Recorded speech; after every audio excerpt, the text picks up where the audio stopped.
जब सास ने दहेज के लिए अपनी बहू को परेशान किया तो ससुर ने अपनी पत्नी को समझाया कि देख, भगवान से डर, इसे दुखी मत कर।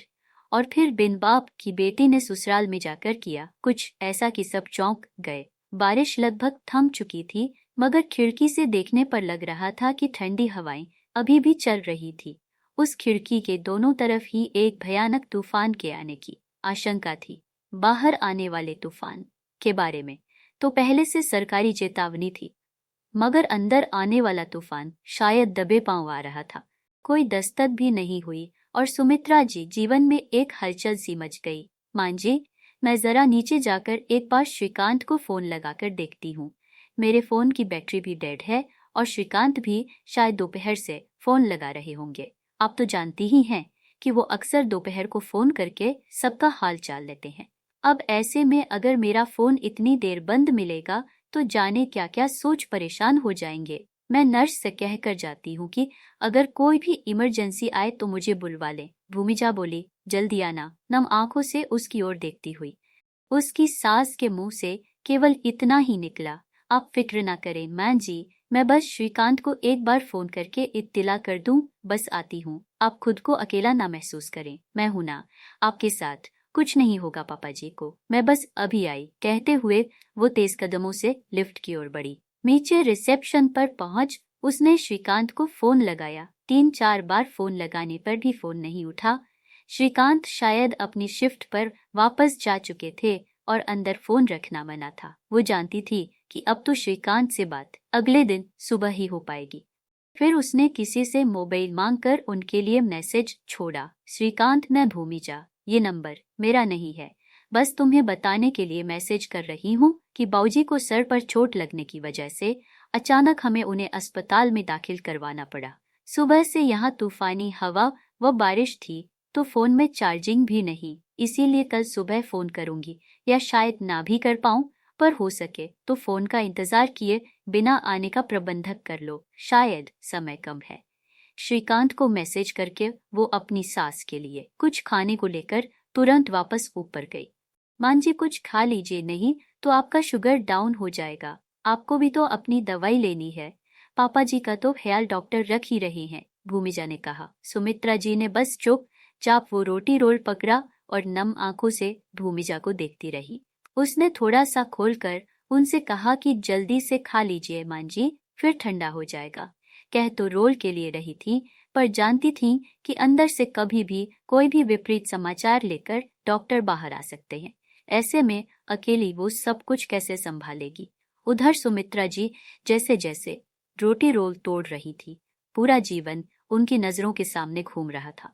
उनकी सारी गलतियां जैसे उन्हें कह रही थी कि देख सुमित्रा, आखिर कौन तेरा अपना निकला और कौन पराया, कितनी गलत थी तुम। उस पर केशवनंदन जी भी तो हमेशा उनसे कहा करते थे, सुमित्रा क्यों तुम बेवजह बेचारी को परेशान करती हो, कहीं ऐसा ना कि एक दिन ईश्वर तुम्हें इसकी इतनी कठोर सजा दें कि पश्चाताप करने का भी मौका ना मिले। और शायद आज वही दिन था। ईश्वर ने आज उन्हें सजा सुना ही दी, मगर वो अपने मन में ईश्वर से यही सवाल कर रही थी कि इसमें केशवनंदन जी की तो कोई गलती नहीं थी, तो फिर उन्हें क्यों। उन्हें लग रहा था जैसे ईश्वर ने उन्हें उनके किए की सजा के लिए जैसे उनके पति को जरिया बना दिया था। वो 7 घंटे अस्पताल में बड़े भारी थे। सुमित्रा जी लगातार अपने पति के जीवन की दुआएं मांग रही थी। 7 साल पहले सुमित्रा और केशवनंदन जी ने बड़े धूमधाम से अपने बड़े बेटे श्रीकांत का विवाह जुगल किशोर जी की बेटी भूमिजा से तय किया।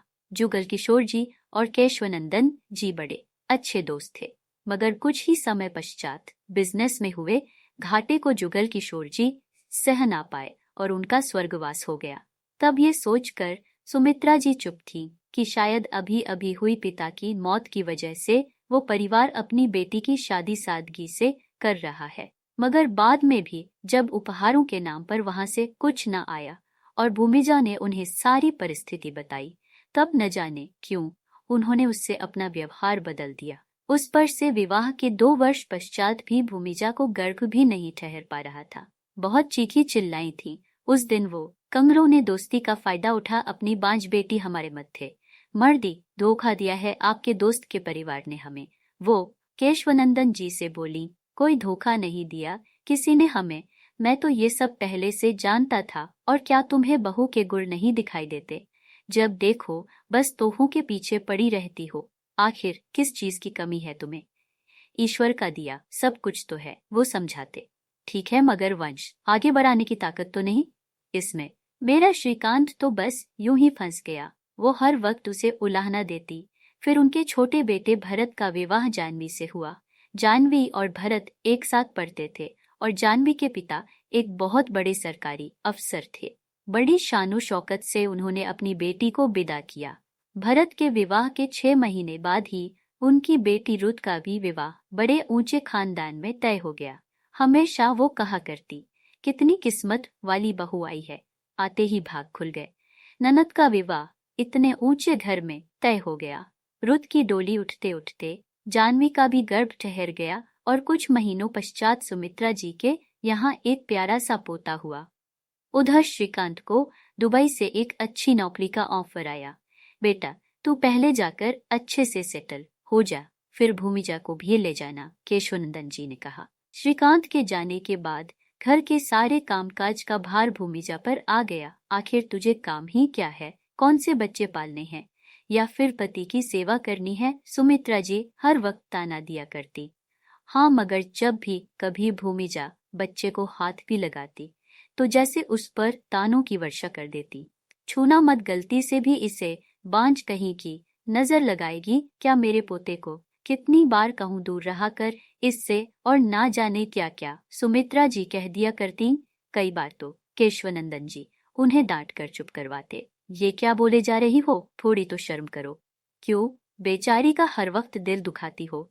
ईश्वर से डरो वरना पछताना पड़ेगा। ऐसा ना हो किसी दिन इसी का चेहरा देख तुम्हें जीवन गुजारना पड़े, तब क्या यूं बातें तुम्हें कचोटेंगी नहीं? वो कहते तब तो सुमित्रा जी चुप हो जाती, मगर ये तो उनके घर की रोज की कहानी थी। अभी वंश 2 साल का भी नहीं हुआ था कि भरत को कंपनी की दूसरी ब्रांच में शिफ्ट कर दिया गया। वो ऑफिस उनके घर से जरा दूर था। इसलिए जानवी ने एक दिन अचानक आकर सुमित्रा जी से कहा, माँ जी बुरा ना मानिएगा, दफ्तर आने जाने में बहुत दिक्कत होती है, बहुत समय लग जाता है। तो क्या बहू? उन्होंने उसकी बात काटते हुए कहा, गाड़ी तो है ही भरत के पास, और कहो तो एक ड्राइवर रख लेते हैं। नहीं मां जी, उससे बात नहीं बनेगी। समय बहुत बर्बाद होता है। फिर घर आकर ये थक जाते हैं और वंश के साथ भी ज्यादा खेल नहीं पाते। तो हम सोच रहे थे कि कंपनी के पास ही किसी घर में शिफ्ट हो जाएं। जानवी बोली, तो शिफ्ट होने की क्या जरूरत है? भरत कंपनी में एक कमरा ले ले और एक दिन छोड़ एक दिन आ जाया करे। बहू हमारा भी तो मन करता है पोते के साथ रहने का, सुमित्रा जी ने कहा। अब माँ जी ऐसा थोड़े ही होता है, आपको वंश के साथ रहना है, इसीलिए हम पति पत्नी अलग रहें। ये कहाँ का इंसाफ है? मेरी नई नई शादी है, मैं यहाँ अकेली नहीं रह सकती। मैं भाभी जैसी नहीं, जानवी ने 2 टूक जवाब दे दिया। तो ठीक है, हम सब शिफ्ट कर लेते हैं। मैं बाऊजी से कहकर एक घर खरीदने कह देती हूँ, सुमित्रा जी ने सुझाव दिया। नहीं मां जी, अब बाऊजी की दुकान यहाँ है, वो थोड़े ही रोज आ जा पाएंगे। फिर भाभी तो है ना यहाँ, और हम भी आते जाते रहेंगे। जानवी ने उत्तर दिया, सीधे सीधे कहो ना बहू कि तुम अलग होना चाहती हो। अंदर आते हुए केशवनंदन जी ने उसे साफ शब्दों में कह दिया। जानवी कुछ कह नहीं पाई। कुछ ही दिनों में भरत और जानवी ने उस घर से अलग अपनी एक गृहस्थी बना ली। पहले कुछ दिन तो वो लोग शनिवार रविवार या छुट्टी के दिन आ जाया करते, मगर धीरे धीरे कुछ ही महीनों में यह सिलसिला बंद हो गया। हर बार जानवी बहाना बनाकर छुट्टी वाले दिन आने से मना करते। कभी कभी सुमित्रा जी उनके यहाँ चली जाया करती, मगर धीरे धीरे उनके मन को भी यह एहसास होने लगा कि शायद जानवी नहीं चाहती कि वो ज्यादा वहां आए जाएं, मगर उनकी अकड़ उन्हें यह कबूल ही नहीं करने दे रही थी। वह अब भी हर वक्त जानवी की पैरवी करती और भूमिजा की गलतियां निकालती रहती। कई बार केशव नंदन जी ने श्रीकांत से कहा कि वह भूमिजा को भी अपने साथ ले जाए, पर भूमिजा ने उनको अकेले छोड़कर जाने से इनकार कर दिया। श्रीकांत हर 6 महीने 15 दिन की छुट्टी पर आता, तब वह दिन जानवी के बड़े खुशनुमा गुजरते। उधर सुमित्रा जी की बेटी रुत भी जब गर्भ से हुई और उसका बच्चा वक्त से पहले ही हो गया, तब भी भूमिजा ने उसकी मन लगाकर सेवा की। इतना जी का मन भूमिजा के लिए पिघलता ही नहीं था। वह उसकी छोटी से छोटी गलती पर ताना मारा करती। उनके इस रवैया को देख अब जानवी और रुत भी भाभी की कुछ खास इज्जत नहीं किया करते थे। हाँ, कुछ काम पड़े तो सबसे पहले वो लोग भूमिजा को ही याद किया करते। कभी कभी तो भूमिजा का भी मन करता है कि वो श्रीकांत के पास चली जाए, लेकिन फिर उम्र के इस पड़ाव पर वो उन्हें अकेला छोड़कर जा भी तो नहीं सकती थी। श्रीकांत को अभी पिछली छुट्टी पर आए 3 महीने ही हुए थे। इस बार वो लंबी छुट्टी लेकर आया था और तकरीबन 1 महीना वहां रुककर उसने भूमिजा का इलाज शहर के एक बड़े डॉक्टर से करवाया। इस बार भूमिजा पर भी भगवान को तरस आ गया। भूमिजा अब अपने पिछले सारे दुख भुलाकर बहुत खुश रहने की कोशिश करती है, मगर जानवी और रुत के बहकावे में आकर सुमित्रा जी अभी भी कभी मगर इन सब से बेपरवाह भूमिजा सिर्फ अपना ख्याल रखती और खुद को कामों में मगन रखती। उस दिन दोपहर खाना खाते वक्त उस दिन फिर से सुमित्रा जी किसी बात पर भूमिजा से नाराज हो पड़ी और उसे खूब खरी खोटी सुना दी, यहाँ तक कि उसकी परवरिश पर भी उंगली उठा दी। उस दिन भूमिजा से सहन ना हुआ और वह फफक कर रोते रोते अपने कमरे में चली गई। केशव नंदन जी ने उस दिन सुमित्रा जी को फिर से बहुत समझाया। मेरी समझ से परे है क्यों तुम उस बेचारी के साथ हर वक्त ऐसा व्यवहार करती हो, आखिर क्या कसूर है उसका। एक बार मैं तुम्हें बता भी चुका हूँ कि मैं विवाह से पहले ही सारी परिस्थिति जानता था, फिर भी तुम उसे ताने मारने का कोई मौका भी नहीं चूकती। पहले तुम्हें उसके बांझ होने से दिक्कत थी, अब तो वह बेचारी गर्भ से है। कम से कम इस हाल में तो उसे शांति से रहने दो। मैं आखिरी बार आज चेतावनी दे रहा हूँ, ईश्वर से डरो वरना बहुत पछताओगी। केशवानंदन जी की वो चेतावनी जैसे वाकई में आखिरी चेतावनी ही बनकर रह गई। कुछ ही देर बाद जब सुमित्रा जी और केशवानंदन जी अपने कमरे में बिस्तर पर लेटे हुए थे, केशवानंदन जी बाथरूम जाने के लिए उठे, मगर वहीं चक्कर खाकर गिर पड़े और उनके सर पर बहुत जोर से चोट आई। कमरे के फर्श पर लहू बिखर गया। सुमित्रा जी के तो होश उड़ गए, मगर अभी भी अकड़ की मारी सुमित्रा जी ने भूमिजा को आवाज न देकर भरत को फोन लगाया। बेटा तेरे बाबूजी अचानक से चक्कर खाकर गिर पड़े हैं और सर पर शायद बहुत गहरी चोट आई है, वह लहूलुहान पड़े हैं, तू जल्दी से आजा। वो भरत के फोन उठाते ही बोली। फोन शायद स्पीकर पर था क्योंकि दूसरी तरफ से भरत की बात काटते हुए जानवी की आवाज आई। अरे पागल हो गए हो क्या? बाहर तूफान देखा है कितना जोरों का है, उन लोगों की तो उम्र हो चली है। तुम्हें अगर रास्ते में कुछ हो गया तो, और फिर है तो भाभी वहाँ पे, तुम कह दो कि तुम्हारी गाड़ी खराब है, तुम नहीं जा सकते। माँ वो असल में मेरे। हाँ कोई बात नहीं बेटा, तुम गाड़ी ठीक करा लो फिर आ जाना, मैं कोई इंतजाम देखती हूँ। उन्होंने फोन रख दिया और तुरंत अपनी बेटी रुत को फोन लगाया। उसके फोन उठाते ही वो बोली, बेटा जल्दी कुछ कर, तेरे बाबूजी के सर पर बहुत चोट आई है। इस भूमिजा से तो मुझे कोई उम्मीद नहीं है, कहीं ऐसा ना हो कि उसे कहने जाऊं तो और मामला बिगड़ जाए। तू अपने पति से कह कि कुछ इंतजाम कर बेटा। माँ मैं इंतजाम तो जरूर कर देती, मगर इस वक्त वो शहर में नहीं है और मैं छोटू के साथ इस तूफान में नहीं है आऊंगी। आप प्लीज ऐसा करो, जल्दी से एम्बुलेंस बुलवा लो और अस्पताल चले जाओ।